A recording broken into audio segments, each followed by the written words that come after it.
Hey everybody, we're off to the jungles of Burma for the 1959 World War II movie Never So Few, starring Frank Sinatra and Gina Lollobrigida.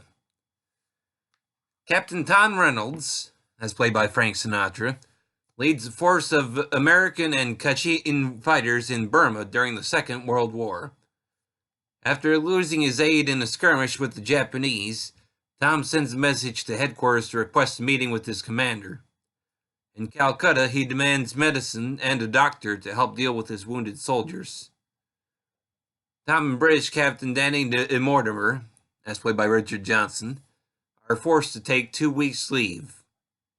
Now they are invited to stay with a wealthy merchant named Nico Oregas, as played by Paul Henreid. Tom immediately falls for Nico's mistress, Carla Vasari, Gina Lollobrigida, but she rejects him at first. Now, Tom and Danny return to their troops in time for Christmas, but during the holiday celebrations, they are attacked by the Japanese. They are able to repel the attack, but Tom is wounded and sent to the air base hospital.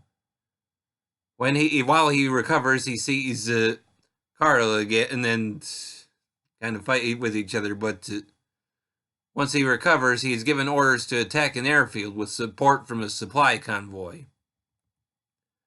Now, when that convoy doesn't come, he and his troops go on ahead to the airfield.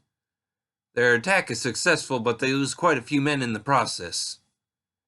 On the return trip, they come across what remains of the supply convoy, which apparently was attacked by a group of rogue Chinese. And so they end up crossing the border of China to go after them, which has political consequences. Now, originally, this movie was apparently intended to feature at least 3 members of the Rat Pack: Frank Sinatra, Peter Lawford, and Sammy Davis Jr. However, an argument between Frank and Sammy over some of Sammy's recent comments resulted in him being fired. So then newcomer Steve McQueen, who at that point was mainly known for the Western TV series Wanted, Dead or Alive, was cast in his place. Now, between the director, John Sturgis, and Frank's urging, Steve McQueen was given a relatively prominent role and a lot of good camera angles, which essentially gave him his big chance in the movies. And several years later, McQueen would work with the director again in the classic The Great Escape. Now, I have to admit, I really like this movie, but my main problem with it, I would have to say, is probably the romance between Frank's Captain Reynolds and Gina's Carla Vasari. It just feels off. The chemistry's not there, or whatever, but because of that, it takes up a little too much of the movie's 2 hours and 5 minutes runtime. Now, if there could have been less of that, and a little more time spent with the men under Captain Reynolds' command, including young Dean Jones, before he started doing live-action movies for Disney, and Charles Bronson, and giving them a chance to flesh their characters out a bit more, I think that the movie would have been much better. I think the war scenes work quite well, although, quite frankly, anybody expecting lots of blood and gore will come away disappointed, as I think the censors still had enough power at the time to minimize any of that.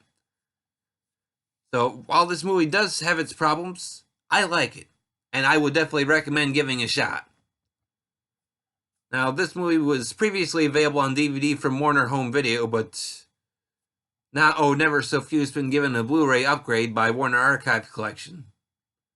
Now, as the Blu-ray is my first time seeing the movie, I can't really speak to any earlier releases or transfers, but I think that Warner Archive has given this the transfer it deserves, or better, depending upon your opinion of the movie.